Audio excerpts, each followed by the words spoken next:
여러분 안녕하세요. 1월 10일 금요일 주간 백훈종 시간이 돌아왔습니다. 저는 블록미디어의 이현지고요.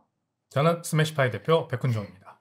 네, 저는 제임스 정 기자입니다. 네, 여러분 안녕하세요. 네, 저희가 오늘은 원화의 가치가 요새 워낙에 좀 많이 떨어지고 있고 또 달러가 강세이기도 하고, 그런데 이 와중에 이 내수 경제가 불안정한 와중에 중국 자본이 우리나라에 너무 침투하고 있다, 막 이런 소식들이 있잖아요. 그럴 때 우리는 어떤 자세로 이 경제 상황과 투자를 좀 임해야 하는가에 대해서 좀 얘기를 해보려고 합니다. 그거에 앞서서 배 기사님은 새해 들어서 저희 구독자분들 처음 만나는 자리 아닙니까?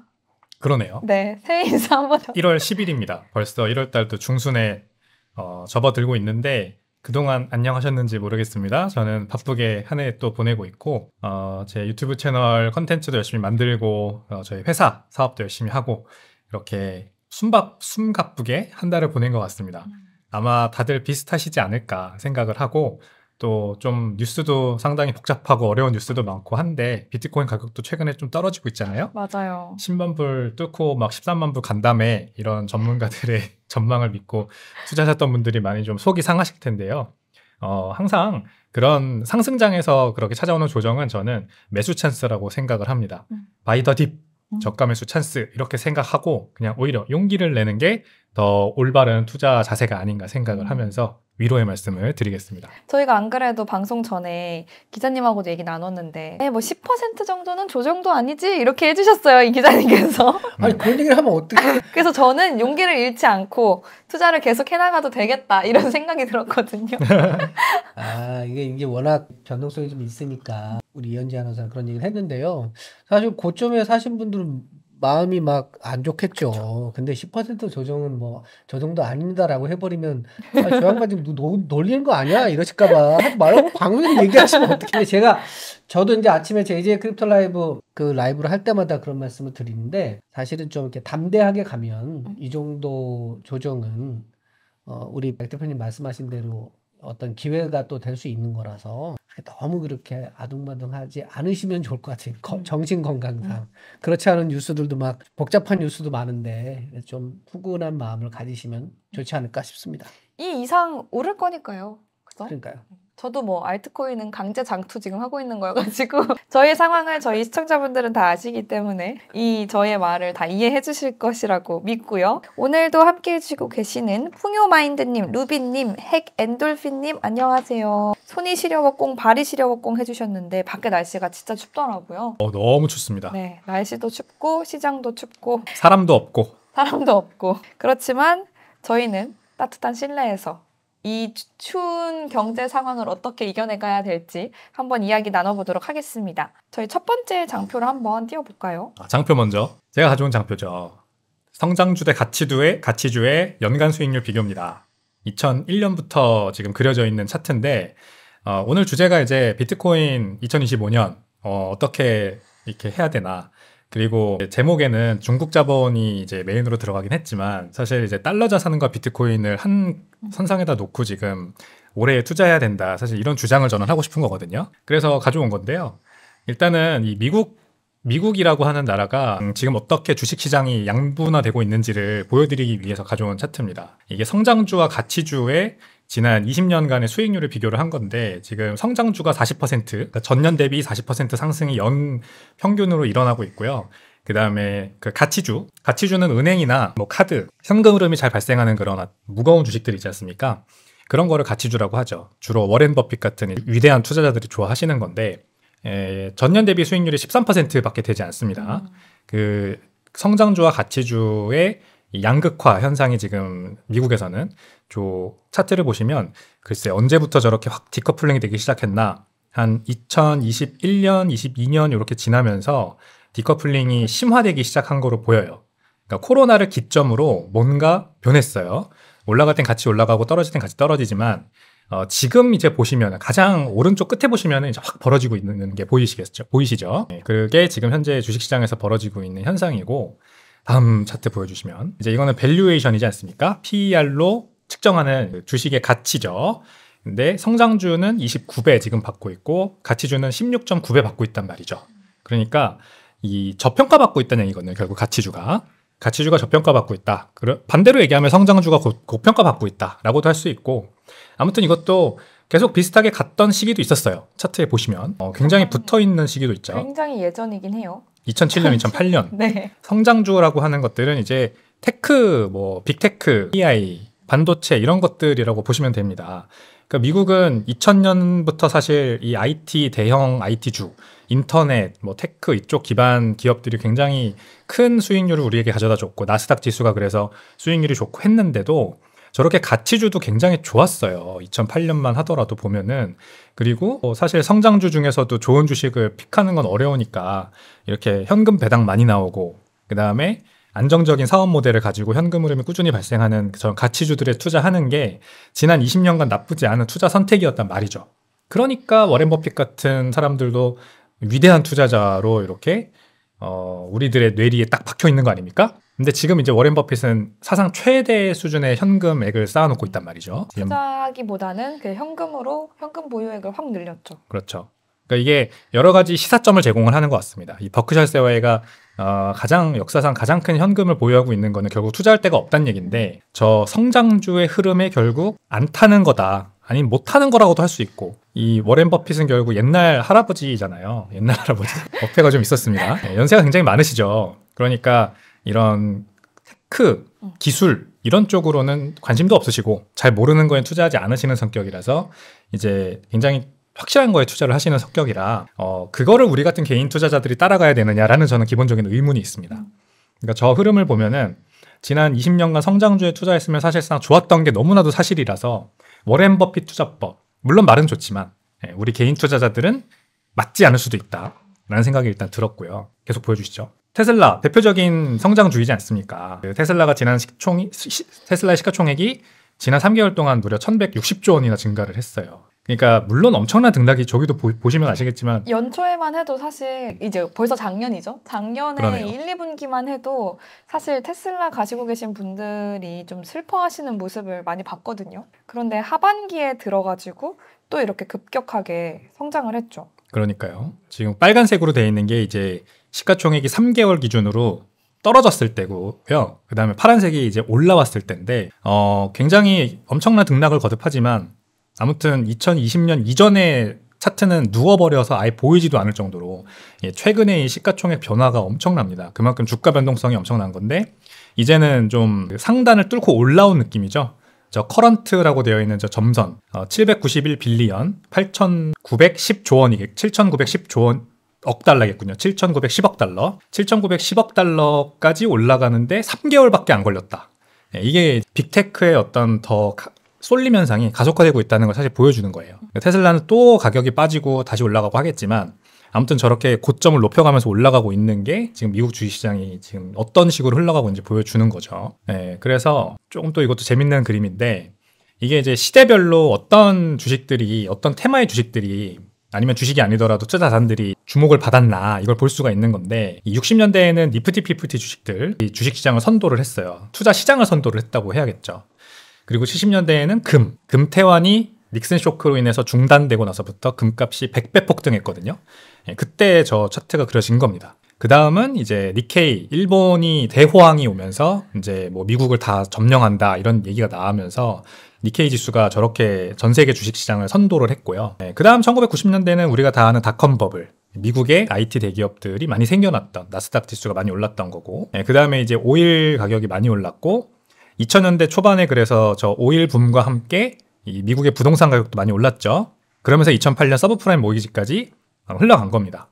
그래서 제가 말씀 안 드렸지만 저 니프티 피프티 골드 니케이 나스닥 100의 최정점, 그 이후에는 다 폭락이 있었습니다. 올라갔다가 떨어진 것만 지금 그래프가 안 그려졌을 뿐이지 엄청난 폭락이 다 뒤에 있었고요. 폭락을 한 거군요. 그렇습니다. 그러니까 결국 다른 어떤 테마가 그 전에 무너진 자산의 이 유동성을 받아서 다시 올라가줬다 이렇게 보는 거죠. 그리고 지금은 이제 매그니피선트 7의 시대입니다. 지난 2010년대부터 지금까지 쭉 이어져 오고 있고 10년 넘게 이어져 오고 있고, 지금 이제 PER 기준으로 보면 이 과거의 다른 자산들의 상승률보다도 훨씬 더 큰 지금 상태긴 해요. 25배까지 PER이 올라가 있거든요. 그러니까 뭐 기존의 니프티 피프티나 니케이 같은 거, 나스닥 100 지수 같은 것도 보면은 한 15배에서 20배를 못 가고 떨어졌는데 매그니피선트 7의 독주는 지금 예년보다도 훨씬 더 급격하고 빠르게 진행되는 중이긴 합니다.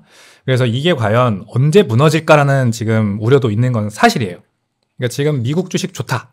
빅테크, 미국 빅테크 무조건 가야 된다. 팔란티어 좋다. 엔비디아 좋다. 엔비디아 최근에 그 CES에서 젠슨 황 CEO가 또 아직 멀었다. 그것 때문에 이제 양자 컴퓨터 주식들 다 날라간 게 아니라 뭐죠? 폭락했고. 폭락했죠. 거의 한 30-40% 빠졌던데요. 구글도 그래서 떨어지고. 네.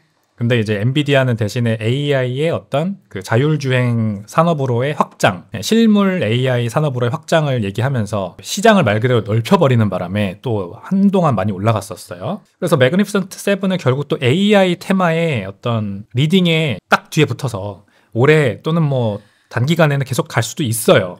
하지만 비싼 건 사실이다. 그거는 확실하게 지금 알고 넘어가면 좋을 것 같고, 저기 에너지라고 돼 있는 거, 이제 신규로 막 이제 나와 있는 거 보면은 저거는 이제 모르겠습니다. 저게 과연 계속 지속될 것인가는 아직까지 잘 모르겠고, 최근에 그 CES에서 그래서 또 그런 일이 있었어요. 엔론 있지 않습니까? 2001년에 파산한 에너지 기업. 거기 패러디 그룹이 있거든요. 엔론을 패러디하는 그 패러디 그룹이 있는데 거기서 CES의 무대를 패러디 무대를 했더라고요. 그래서 이렇게 달걀 모양으로 생긴 뉴클리어 원자로를 가지고 나왔어요. 네. 가정용 원자로. 원자 발전기다. 그래서 10년 동안 가정에다가 전기를 제공할 수 있는 원자로다 하면서 이렇게 가지고 나와서 요걸 이제 막 진짜 진지하게 그 대표가 나와가지고 막 설명을 했는데 그게 알고 보니까 가짜였던 거예요. 패러디예요, 패러디. 그게 왜 했냐면 이 에너지 혁신과 에너지 산업에 과도하게 투자되고 있는 이 행태를 비난한 거래요. 그래서 너무 친환경, 뭐 혁신 이런 거 밀어붙이면서 뭐 마치 단기일 내에 막 석탄 화석연료를 버릴 수 있을 것처럼 얘기하면은 그거는 아직까지는 좀 헛되는 희망일 수 있다라는 거를 간접적으로 표현한 거라고 합니다. 그렇고요. 그래서 지금 이제 2024년 자산군별 수익률 보면 일단 비트코인은 압도적입니다. 그죠? 그리고 금과 미국 주식이 그 다음 뒤를 잇고 있고, 나머지는 사실상 별로 볼 게 없어요. 선진 주식이라고 하는 거는 유럽과 뭐 일본은 저기 따로 있으니까 빼고 선진국 주식들 총합이겠고, 그다음에 일본 주식 좋았던 건 다들 알고 계실 거고, 그 외에 나머지는 사실 볼 게 없습니다. 특히 우리나라 보세요. 마이너스예요, 마이너스. 슬프네요. 맞습니다. 중국 주식, 유럽 주식 사실상 별로 좋지 않았고 한국 주식은 마이너스였습니다. 그래서 쏠림 현상이 엄청 심화되어 있었던 게 사실이에요. 미국 주식과 그리고 비트코인이 사실상 독식했다 봐야겠죠, 24년은. 근데 저는 이게 아까 이제 보여드렸던 장표를 보면은 25년에는 이제 엄청 비싼 상태니까 이제 거품이 무너질 수 있을 것 같긴 하나 아직까지 그렇게 거품이 심하게 쌓여있다고 생각되진 않거든요. 이제 뒤에 장표를 보면 또 나오는데 지금 미국 주식의 외국인 보유 비율이 역대급입니다. 역대급으로 가장 많습니다. 외국인들이 다 미국 주식에 너도 나도 달려가서 보유를 하고 있어요. 60%에 거의 가깝죠. 그러니까 사실상 이 팍스 아메리카나가 주식시장에서는 다시 재현되고 있는 것 같습니다. 지금 현재. 그리고 다음 토스증권의 리서치 센터장님도 내년도 그러니까 올해죠. 올해 미국 주식에 해가 될 거고 2분기 이제 조정받으면 비중 확대하겠다. 그렇게 얘기를 하셨어요. 그러니까 모든 사람들이 전문 투자자들은 다 거의 대부분의 사람들이 올해도 미국 투자가 밝다. 전망이 좋다. 그러니까 이제 안전하게 하나를 가져간다면 미국 주식이다. 그 중에서도 AI 기반의 AI 테마를 가지고 있는 빅테크다. 이렇게 지금 거의 인식이 팽배해 있는 상태입니다. 그냥 돈 잃고 싶지 않으면 그냥 S&P 500 지수를 꾸준히 DCA 해라. 뭐 이런 얘기도 있더라고요. 그 ETF를. 맞아요. 그래서 저도 하게 유튜브 쇼츠 넘기다 보니까 이제 한화자산운용 광고가 뜨더라고요. 근데 그 한화자산운용의 펀드 매니저님께서 나오셔서 아주 진지한 얼굴로 S&P 500 지수만 계속 사면은 부자 될 수 있다 이런 얘기를 하시는 않는다. 거예요. 잃지는 않는다. 예. 근데 그게 약간 저는 이런 거 왜 나오는 거야? 이게 고점인데. 이런 거 나오면 고점이거든요. 증권사에서 이제 막 이것만 하면 무조건 성공해요. 막 이러면은 그게 약간 단기 고점이라는 얘기라서 한번 조정을 받을 수도 있을 것 같다는 생각이 들어요. 저기 이제 리서치 센터장님 얘기하시는 것처럼 2분기 조정 받으면 비중 확대하겠다잖아요. 그러니까 한번 떨어지면은 그때 들어가겠다는데 그거를 한번 노려보는 것도 괜찮지 않을까 생각도 들었습니다. 그래서 솔깃합니다. 그래서 이제 미국의 펀드 매니저들 대상으로 이렇게 설문조사를 했더니 컨퍼런스 보드에서 내년에도 오를 것 같다. 올해입니다. 그러니까 25년도에 주식이 오를 것 같다고 답한 투자자 비율 50% 이상입니다. 60% 거의 가까이 됩니다. 그러니까 아주 뭐 자신감이 팽배해 있는 상태입니다. 미국의 펀드 매니저들은요 지금. 그래서 다음 장표 보여주세요. 보시면 주식 시장이 폭락할 가능성은 그럼 얼마 될 것 같냐 이렇게 물어봤더니 10% 미만이에요. 폭락할 가능성이 네. 10% 미만이다. 그렇게 답을 했대요. 10% 미만이다 이렇게 답한 투자자 비율이 가장 지금 엄청나게 높은 상태입니다. 거의 45% 정도 되는 거죠. 그러니까 이게 이제 역사적으로 쫙 보면은 이게 얼마나 높은 비율인지가 보이죠. 그러니까 보통은 그래도 비관하기 마련인데 이 펀드 매니저들이란 사람들이 그래도 좋지 않을까요? 이렇게 얘기하는 사람 비중이 높다는 거는 사실 전망이 진짜 좋기는 한 거예요. 컨센서스가. 그래서 올해가 뭐 그렇게 거품이 터지는 원년이 되지는 않을 것 같다 저는 생각이 드는 거죠. 이런 거를 보면. 그리고 미국 주식시장으로의 쏠림 현상은 더 심화될 것 같고 결국 이제 미국 주식시장 지난 2023년부터 24년 거쳐서 계속 올랐잖아요. 근데 그러면서 뭐가 같이 갔냐면 비트코인이 같이 갔어요. 비트코인은 엄청 갔어요. 같이 간 것만이 아니라 엄청 아웃퍼폼했고 상대적으로 알트코인은 못 갔단 말이에요. 그러니까 이 장세가 저는 올해도 계속 유지될 거다. 이렇게 보는 편입니다. 비트코인이 작년에 예상보다 많이 상승한 이유는 아무래도 ETF 때문이 크겠죠. 그럼요. 예. 당연히 ETF가 엄청난 거기에다가 불난집에 가스 밸브를 열었죠. 오늘이 딱 출시 1주년 아닌가요? 1월 10일? 맞아요. 그러네요. 네. 맞습니다. ETF 같은 좋은 이벤트가 또 올해도 기다리고 있어요. 어쩌면은 미국이 전략적 비축 자산으로 비트코인 도입할 수 있다. 그리고 주정부 단에서 막 이제 좀 더 활발하게 지금 논의되고 있는 것 같은데 지금 맞아요. 10개 주정부가 논의를 하고 있다고 합니다. 법안이 발의될 거라고. 그러면은 이거 연방 정부도 그냥 가만히 있을 수 없을 것 같다. 이런 장밋빛 전망이 있는 상태니까요. 올해 비트코인은 또 S&P 500이나 나스닥 지수를 아웃퍼폼할 가능성이 있을 것 같습니다. 그리고요. 이렇게 가구들의 재정 상태도 좋아요. 이게 이제 그냥 재정 상태를 나타낸 통계는 아니지만 이제 집집마다 전화를 걸어서 아마 뭐 집에 계신 분이 받았겠죠. 그러면은 그분이 보통 제일 사정을 잘 알지 않겠습니까? 내년에도 있으니까요. 그렇죠. 내년에도 좋을 것 같아요라고 답한 비율.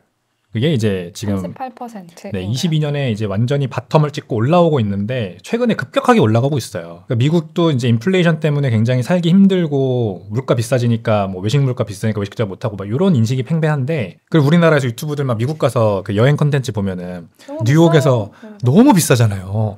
뭐 샌드위치 하나 먹었는데 3만 원이야. 이런 데서 어떻게 살아 막 이러는데 사실 미국 경기가 좋다는 거는 그만큼 사람들의 현금 가용 능력도 좋다는 걸 말하는 거라서 월급도 많이 받고 그다음에 월급만 하는 게 아니라 투잡 뛰어서 뭐 거기서 들어오는 현금 흐름도 좋고 그다음에 그동안 투자해놨던 부동산 주식이 많이 올랐잖아요. 미국 사람들은. 그러니까 저렇게 내년 경기도 좋을 것 같아요 라고 답하는 사람들이 늘어나는 겁니다. 뭐 예년 2017년 18년 수준은 아니지만 그래도 많이 올라가고 있으니까 또 주식시장으로 이런 기대감이 많이 들어오지 않겠습니까? 이제 주식시장뿐만이 아니라 비트코인으로도 많이 들어오겠죠. 아니 연준은 인플레이션 안 잡힌다고 금리 인하 뭐 안 할 것 같이 말하는데 오히려 가구에서는 우리 뭐 내년에 괜찮을 것 같은데요 이런 상황이네요. 그러니까요. 제가 그래서 이거 가져온 겁니다. 맨날 우리 기준금리 얘기하고 연준이 어떻게 될까 저렇게 될까 그런 거 예상 많이 하잖아요. 근데 그런 거는 이제 식상하니까 실제로 물밑 경제는 어떻게 지금 흘러가고 있는지를 좀 보여드리고 싶었어요. 그다음 그래서 이제 S&P 500 성장주 지수 ETF를 보면 이 엄청난 쏠림 애플, 마이크로소프트, 엔비디아, 아마존, 메타, 테슬라 그리고 알파벳, 클래스 A, 브로드컴까지. 여기서 브로드컴은 이제 엔비디아 투자하시는 분들은 아마 다 아실 거예요. 모르시는 분들을 위해 말씀드리면 새로운 AI 칩을 개발했다. 엔비디아의 그래픽 저장 장치를 압도할 수 있는. 그러면서 이제 최근에 그 드립으로 많이 올라간 주식입니다. 브로드컴이. 근데 여기에 이제 61%의 비중이 지금 쏠려 있단 말이죠. 그러니까 거의 대부분 이래요. S&P 500이든 나스닥이든 뭔가 ETF, 미국 주식 추종하는 ETF를 보면은 이 빅테크 7개 종목 또는 뭐 그 7개에서 10개 정도 되는 종목들이 엄청 쏠려 있고 나머지 종목들은 다 뭐 1%, 2% 이 정도로 확 분산해 놨단 말이죠. 그게 바로 지금 펀드 매니저들의 전반적인 투자 트렌드입니다. 미국, 전 세계에서도 미국 중에서도 빅테크 중에서도 AI 묻어 있으면 막 비중 늘리는 거 지금도 여전히 유효하다는 거죠. 그러니까 비트코인이 같이 가는 겁니다. 비트코인은 AI가 묻어있지 않지만 이제 쏠림 현상의 어떤 수혜를 보는 거거든요. 그러니까 다른 데로는 돈이 잘 안 가는 거죠. 이더? 좀 불확실해. 솔라나? 좀 불확실해. 근데 비트코인은 확실하잖아. 이런 인식으로 지금 가는 거입니다. 그래서 약간의 리스크 온을 한다면 저기에 투자하고 있는 펀드 매니저의 생각은 뭐냐면 달러, 미국 주식, AI 이렇게 이제 딱 잡아놨는데 약간의 리스크 온을 한다면 그러면 비트코인 이렇게까지는 가는 거죠. 여기서 추가로 리스크 온을 넓히진 못합니다. 지금 이런 경제, 이런 어떤 경기 전망은 좋은데 인플레이션에 대한 우려, 그다음에 연준이 기준금리 인하 안 해줄 것 같다는 그런 우려, 이런 것들이 같이 있는 상황에서는 더 위험 자산, 더블 위험 자산으로는 또 이제 흘러가지 않는 거죠. 그리고 이제 중요한 건 중국입니다. 이제 여기서부터는 중국 얘기인데 지금 중국 국채 10년물 금리가 20년대 최저치예요. 그래서 이거는 결국 이제 중국 경기에 대한 비관을 나타내는 거거든요. 결국 이 국채 트레이더들이 중국 경기는 안 좋을 것 같아. 10년이라고 하는 장기로 봤을 때 가망이 없어 보여라고 하는 심리가 드러나는 겁니다. 반대로 미국 10년물, 20년물, 30년물 국채는 지금 엄청나게 많이 올라가고 있어요. 그러니까 미국 경기에 대한 강한 자신감이 그걸 통해서 표현되는 거거든요. 그게 계속해서 심화되고 디커플링이 발생할수록 중국은 결국 돈을 풀어야 돼요. 이게 이제 결국 비트코인 투자 포인트가 되는 건데요. 자, 보세요. 지금 펀드 매니저들은 다 미국 주식, 우리 다 미국으로 간다, 이러고 있어요. 그러면 우리도 그걸 따라가야 되느냐? 꼭 그렇지는 않다는 거예요. 우리도 그러면은 나스닥이나 S&P 500 지수 ETF 하면 막 돈을 모으면은 무조건 돈을 버느냐? 약간 그거는 저는 물음표, 세모. 왜냐면 아까 보여드렸듯이 이 P가 25배가 넘었고 상당히 비싼 수준이라서 과연 우리가 플레이를 해서 돈을 벌 수 있겠느냐? 그거는 잘 모르겠고. 이미 오를 만큼 올랐으니까요. 그렇죠. 그러면 이제 두 번째로 나오는 투자 아이디어가 중국 주식 지금 싸니까 들어가면 되나요? 아니면 코스피 지금 저점이니까 들어가면 되나요? 삼성전자 지금 싸니까 들어가면 되나요? 이제 이런 거잖아요. 그거는 너무 1차원적인 생각이고 접근이고 한 번 더 가야죠. 우리가 정말 이제 잘하는 투자자라면 다른 선진국들 뭐 중국 포함해서 모든 미국 외 나머지 선진국들이 지금 다 경기가 하수상하고 있고 국채금리 떨어지고 있고 미국 달러 대비해서 다 절하받고 있단 말이에요. 그러면 여기에 있는 국민들은 어디에 투자할까가 중요한 거죠. 펀드 매니저들이야 그냥 마음대로 미국 주식 투자하겠지만 사실 우리나라 개인들만 하더라도 미국 주식 투자할 수 있지만 중국 국민들은 미국 주식에 투자를 잘 못하죠. 뭐 상위 몇 퍼센트가 아니면은 간접적으로 이렇게 위안화를 빼돌려가지고 투자할 수 있겠죠. 근데 대부분의 국민들은 못해요. 그러니까 대체 투자에 대한 수요가 폭발을 하는 거고 상해 금거래소의 금 가격이 그래서 저렇게 외국 대비해서 높은 거거든요. 지금 이런 거를 우리가 한번 이용해 볼 줄 알아야 돼요. 결국 비트코인이다. 중국의 인터넷을 검열 못하듯이 중국도 인터넷 검열 못하듯이 유튜브, 페이스북 다 금지돼 있지만 중국인들이 댓글 엄청 달잖아요. 그것처럼 비트코인도 절대 검열할 수 없어요. 그러므로 민초들의 비트코인에 대한 수요가 폭발하는 게 바로 저 그래프로 보이는 겁니다. 그래서 마지막 장표. 이 중국인들의 대체 투자처가 수요가 폭발하면 결국 비트코인으로 흘러간다는데 이게 지금 보여주는 거죠. 비트코인과 위안화 달러 가격이 상관성이 현재 55%로 아주 높이 상승을 했습니다. 오렌지색 선이 비트코인 가격, 빨간색 선이 위안화 달러 환율, 우리나라 원달러 환율 올라가듯이 9월부터 10월, 11월 가면서 많이 올라가잖아요.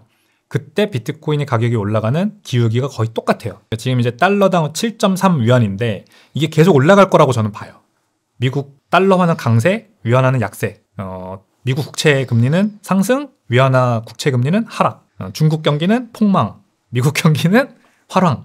요게 적어도 올해까지는 저는 이어질 거라고 보고 비트코인 가격이 저렇게 상관성이 상당히 높게 따라간다는 거는 지금 어제죠. 오늘 기준으로 어젠가 그젠데 중국 정부에서 또 부양책을 발표했잖아요. 단기채 뭐 몇천억 위안 어치를 홍콩에다가 단기채 발행하겠다라고 뉴스가 나왔는데 그게 유동성을 결국 퍼붓겠다는 얘기거든요. 이거는 이제 결국 저 위안화 달러 환율을 방어하겠다라는 중국 정부 당국의 아주 강한 의지를 보여주는. 네. 다만 그러면은 이제 중국 내 내수 경기는 더 안 좋아질 수 있습니다. 왜냐하면 돈이 많이 풀리니까 그만큼 인플레이션 더 심해질 거고 그다음에 이 내수 경기 안 좋고 계속 서민들의 삶은 점점 팍팍해지는. 그래서 비트코인 가격은 오른다라는 말씀으로 마무리를 해보겠습니다.